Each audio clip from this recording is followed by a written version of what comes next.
Politics is all lies, and politicians are all liars. So when you get the impression you're being lied to, you almost always accept it as a given and move on. But something's always bothered me. Something big, and too important to ignore. We go about calling the Democrats left-wing liberals, but are they really? And by the same token, what is left and right wing? We go about using these terms and most of us never stop to consider why. Progressives and liberals. They chose fine terms for themselves. Progressive evokes progress, and what kind of dummy would be against progress? But progressing towards what? And the word liberal evokes the idea of liberty and freedom. But every year the Democrats create new restrictive laws that take away freedom and make the government bigger and bigger. I mean, look at this. Just recently, California made a law that actually made it imprisonable to use the wrong gender pronoun, which should be completely unconstitutional, by the way, but that never stopped them before. I mean, it never stopped the liberal campuses from restricting free speech, so why not the state, too? And then there's the Patriot Act. This one piece of legislation threatens our rights more than anything else in American history. And I know who was responsible. George W. Bush. And yeah, sure, W was a dick. I hated him. Everyone did. And any real kind of liberal thought the Patriot Act was a bad idea. Senator Obama certainly thought so. But President Obama loved it. He abused that sumbitch like a bright-eyed boy on a California casting couch. Used it up and passed it around. Feinstein, too. All those creeps. And they're supposed to be liberals? What's it all mean? There's fuckery afoot. And we've been misled our entire lives. Like a bunch of children playing as superheroes, the Dems take the name of Superman and Batman while acting more like Lex Luthor and Buttman. They gobble up all the keen-sounding superlatives faster than Eric Holder or Leland Yee and all the guns you can smuggle-a-thon. Our entire political system consists of poorly named buffoonery. Consider this. This is what we believe left and right wing to be, right? With the right wing being Republicans and conservatives, all the way to fascists, and the left wing being Democrats and liberals and socialists. But why? Left wing, right wing politics has exactly nothing to do with modern politics.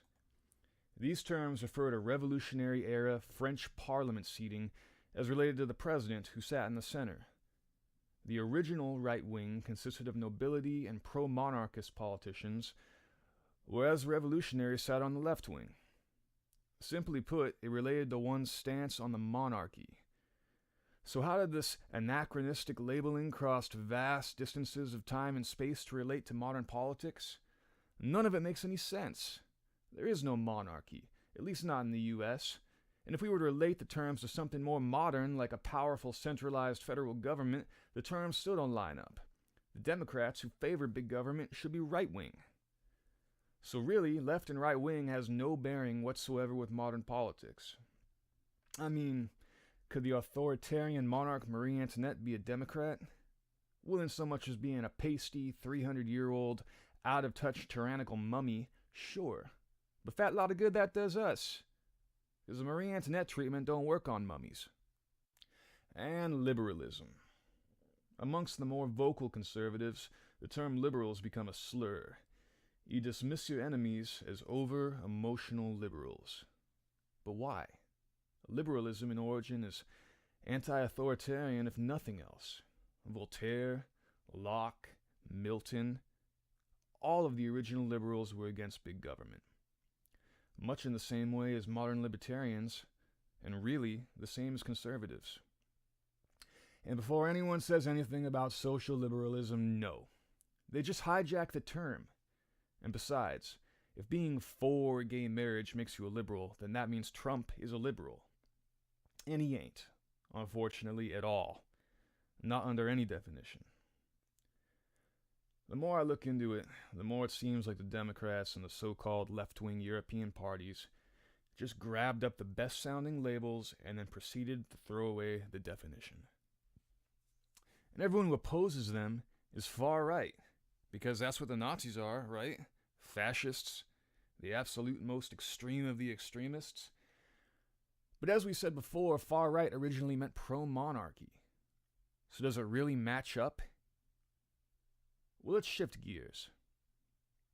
It wouldn't be too much of a stretch to call the more enthusiastic Democrats socialists, but it's complicated. Strictly speaking, true socialism just means a centralized control of all of a nation's production, like industrial or agricultural, any kind of production, really. So pursuing a single-payer healthcare system, a la Bernie Sanders, would be socialist. If all of a country's production and management of healthcare is controlled by the government, then it is socialist. So let's go back to the wings. Far right is fascism, and traditionally far left is socialism, or furthest left is communism with the complete abolition of private ownership. But again, why? We should question all of it, because there is absolutely no reason to take the word of any of the powers that be. Let's look at some of the demands of the original 1919 Fascist Manifesto.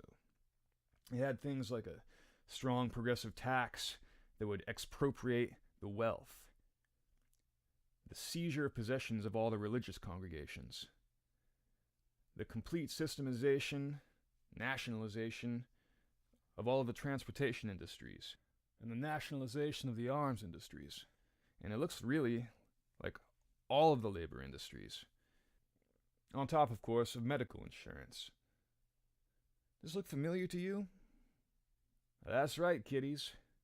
Socialism is fascism. And why not? What were the Nazis? National Socialists.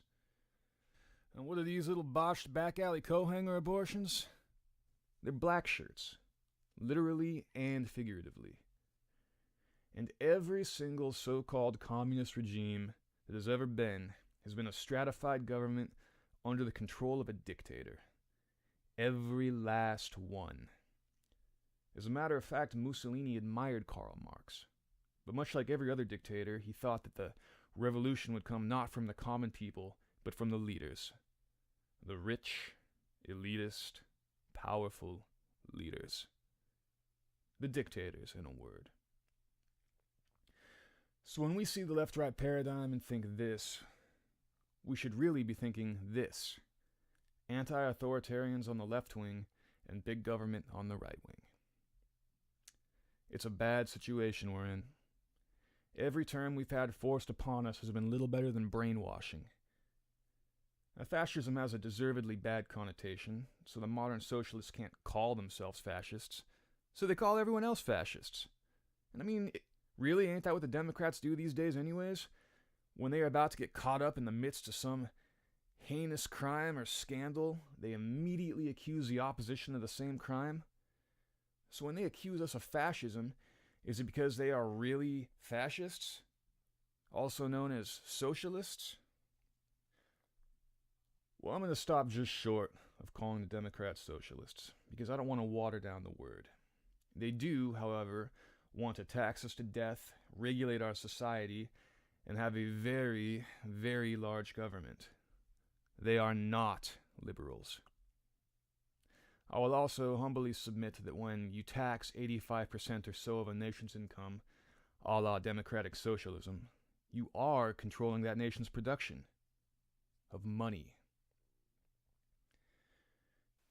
If I could achieve one thing from all this, one goal, it would be to stop labeling the Democrats or any of their ilk liberals. They are absolutely not liberals. True liberalism is not big government, is not big taxes. True liberalism is about compassion without compulsion. True liberalism is the cure, not the disease. True liberalism is, and always has been, the real counterculture. They just stole the term and wore it like a pretty dress. They haven't just betrayed liberalism, they've stolen it and mocked it, and all of us openly. Now, I've felt this way for a while. You don't have to be a genius to look up the definition to things like liberal and left-wing to see if it fits reality. But full disclosure, this book, The Big Lie by Dinesh D'Souza, really takes this topic into scary places. The Mussolini and socialism comparisons I drew on came from there. I recommend it highly because it's an easy read, and it is sure to get your blood boiling. Also, by the way, just because I think Democrats are liars doesn't mean I think too highly of Republicans. Neoconservatives are certainly not conservatives. Perhaps a topic for another time.